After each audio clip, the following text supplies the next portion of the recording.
lost in and among all of the early season hype.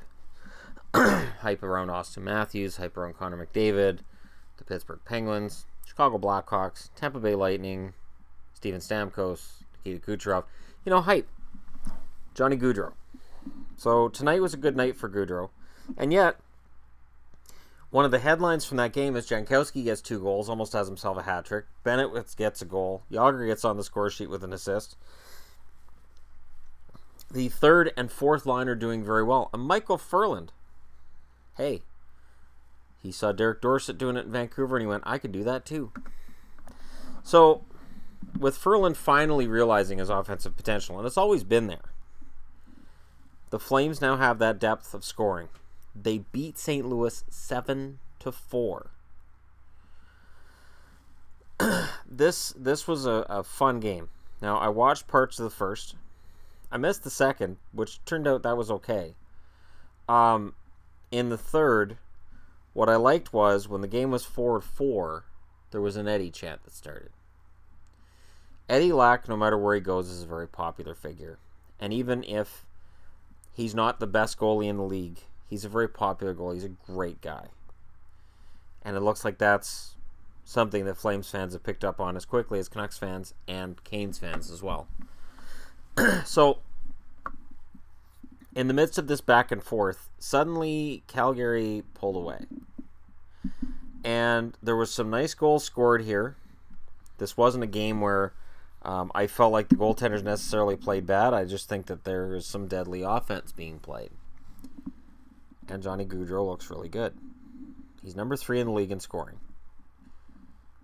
And he belongs there. Now, can he stay there? I don't think that's the point. I don't think the point is where he ends up at the end of the year. It's that he can get there. It's that he's there now. We're about a quarter of the way into the season and he's there. Johnny's been making progress this season after a challenging year last year. He had some great stretches. He had some rough stretches. And now he is performing as well as anybody else.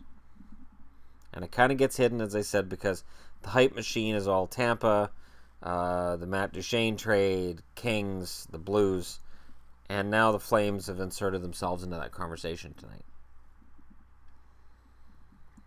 And the Blues have started to look kind of human over the last couple of games. And there should be some concern in St. Louis with the way they're playing right now. Because between the Islanders game and this one, bad sign. Bad sign. But, you know, a great game tonight for the Flames. They win the game. They win at home. They had a 5-2 homestand, and now they go out on the road. So, Carolina, on the other hand, wins their game tonight. They whooped Dallas. It was a 1-1 tie going into the third. And I thought Dallas had played a decent road game, although there were some alarming turnover issues that were going on. But I thought, well, they'll figure that out. Nope. Carolina wins the game 5-1. 4 goals in the third period. And the goal scored with only a few seconds left was just added salt in the wound. And to be honest, Teravainen's hat trick was impressive. Sebastian Aho finally getting off the snide and getting his first goal of the year. Skinner adding another one. This is kind of the way I had envisioned Carolina being this year. Of course, it has to be against Dallas. Sebastian has to get his first goal of the year against Dallas because, of course, he does. And he has to get his first goal of the year because in another video I was preparing for tonight, him not having a goal yet was part of the reason that he was being mentioned in the video. Now he's got a goal.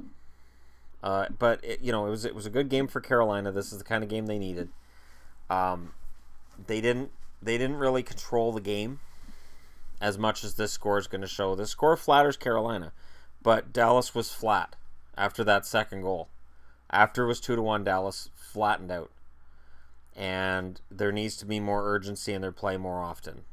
Dallas, I have a lot of concerns. I still have a lot of concerns. In my power rankings tonight, they've dropped to 19th. And I saw them, I think TSN had them at 11th.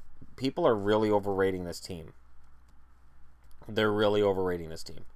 And I don't mean people who are watching it every night. I mean pundits and media. I don't think people who are ranking them as high as 11th are really watching the games.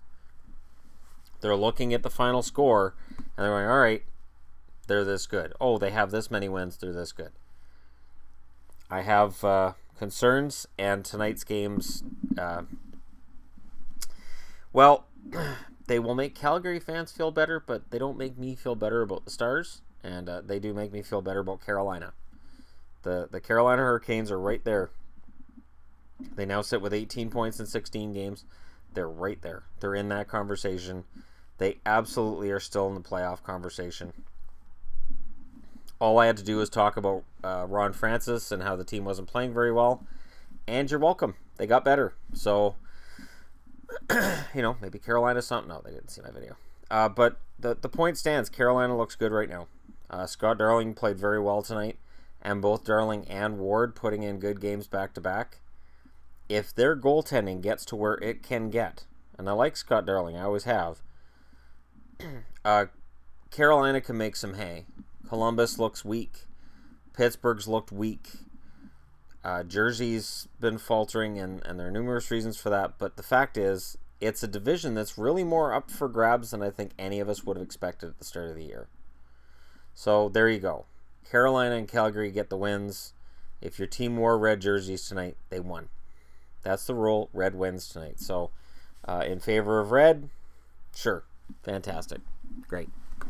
But again, this is an interesting little tidbit. If you were going to pick teams tonight that I cheer for, you would have picked probably Dallas, and I probably would have been cheering for St. Louis tonight. I like Tarasenko, and he got 2 goals. So if you pick the teams I'm not cheering for, you'll likely win on Sports Action.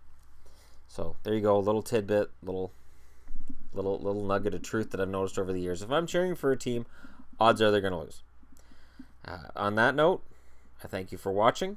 Hit like and subscribe if you're browsing your way through and happen upon this video. And thank you very much for being out there. I'll talk to you again soon.